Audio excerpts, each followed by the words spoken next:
The chair will arrive with the footrest separated from the main seat and backrest. Before fitting the footrest, first connect the air hoses and electric cable, ensuring a firm connection on both.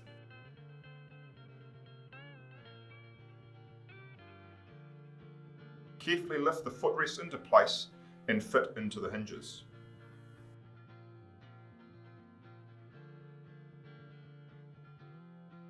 Then tighten the screws to fix the footrest in place.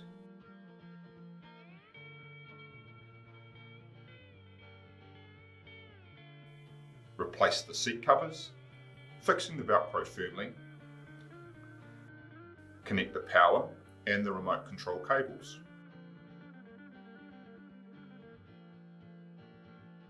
We recommend downloading a copy of the Quick Start Guide for full operating instructions.